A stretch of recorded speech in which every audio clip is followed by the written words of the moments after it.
यदि कम समय रे किसी चटपटा और यूनिक खाया इच्छा होता तो ये मसला पोटल भजा टी थरे थरे निहाती देखंतु। वीडियोटी भल लगे लाइक कमेंट और शेयर सब्सक्राइब निहाती करंतु।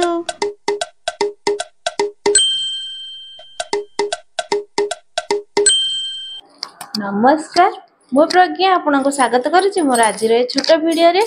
आज मुझे चली आसी पोटल गोटे नुआ रेसिपी बा मसला पोटल भजा। आज आम गोटा पोटल भजा बनवा से किसी पोटल नहीं आसी। पोटल टी देखिपे पूरा फ्रेश अच्छी आई साइज पोटल हेले भल लगी थाए। तो जीवा आम प्रथमे पोटल टी को काटी नवा।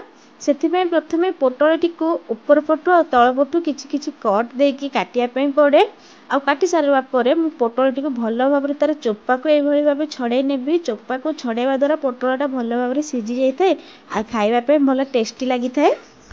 पोटल टी को भल भाव चोपा छड़े नहीं भल भाव धोई नहीं। प्रथमे पोटलटा को भल भाव धोई सारा पर काटिबा। आगे काटिकी धोइबानी से पोटल टी को अल्प अल्प चिरा लगेदेवी। पूरा फुल चिरा लगेबिनी, एमती मझी परसेंटा खाली चिरा लगेबी। आ या भितर थिबा मंजी गुडाक मु छुरी साहाय्य बाहर देबी। आ ए मंजी गुडाक हमें फोपाड़ीबानी, ताको गोटे साइड रे रखिबा। देखि परथे पोटल रे भल भाबरे सफा हो जाईची। ए भाली भाबे मु सब पोटल रो मंजी बाहर नेबी। सब किसी पोटल को भल भाव मंजी को काढ़ी नहीं से मंजी गुड़ा फोपाड़ीबानी। आम से मंजी गुड़ा रखी से मंजी गुड़ा आम तरकारी दरकार हम। गोटा पोटल भजा आम मसला प्रिपेयर कर नवा। ए जीरा आ गोटा धनिया सह किसी अदा रसुण लंका आ जी परिमाण में आप राग खाते से परिमाण में लंका नहीं पारे। मुझे 2टा लंका नहीं। ये सबू को भल भाव गोटे ग्राइंडर रे दे पेस्ट कर नवा। चलते जीवा आम स्टफिंग बनईनवा। से मुझे कड़े नहीं जाइए। कड़े को गरम हाँपाई छाड़ीदबा। से आम किसी सोरिष तेल देदेबा। तेलटा भल भाव गरम हो सारी किसी देवी गोटा जीरा। ये किसी पियाज को मुझे भाव चुना चुना कर काटिकी रखी। एवं से पियाज को देदेबा। पियाज को दबा पर किसी समय भाजी नवा।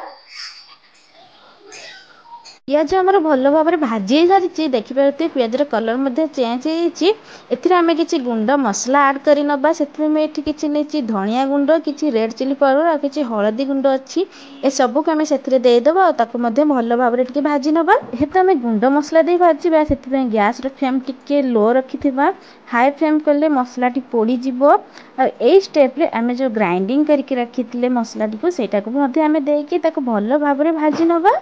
मसला टी को दे सारा भल भाव भाजी नवा। जमी तो पानीटा सुखी आसो। जो पानीटा अल्प किसी सुखी जाइए से समय आम से किसी लुण दबा भल भाव भाजी नवा। लुण दबा पर सबकि मसला आम एका संगे मिसई नवा। आ भल भाव भाजी गला आम गोटे प्लेट को काढ़ी नवा। मसलाटा आम भल भाव रेडी हो। मसला टी ठंडा करने छाड़ीदबा। तापर आम काटिकी रखि पोटल सेंटर रे ही आम से स्टफिंग को देदेबा। यही भाव मो मसला को दे देवापर भल भाव ऊपर पटू मसला जब एक्सट्रा थाए बाहर दबा। जहाँफल कि आम खायापी भी भल लगे देखापी भी भल लगी था पोटल। यहीपरी भाव आम सब पोटल गुड़ा रेडी कर नवा। आमर सब पोटल गुड़ा रेडी हो जाइए। तो चलते जीवा आम पोटल को भाजी नवा। पोटल भाजिया गैस रे गोटे तावा बसई देती। तावा भल भाव गरम हो जाइए। से किसी सोरिष तेल देदेबा। आए पोटल को नहीं धीरे धीरे दे भाजी नवा। जेहेतु पोटल टी आमर कंचा पोटल थिला से ढंकई ढंकई से भाजवा।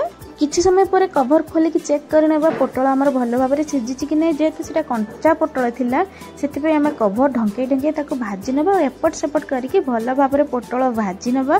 बर्तमान आमर पोटल भजा रेडी हो गला। आमर गरमा गरम पोटल मसला भजा आमर रेडी हो गला। वीडियोटी भल लगी लाइक कमेंट शेयर और सब्सक्राइब निहाती करेंगे। फेसबुक पेज रे देखुले फॉलो तो निश्चय करदे। रही देखा आ गोटे नुआ वीडियो रे।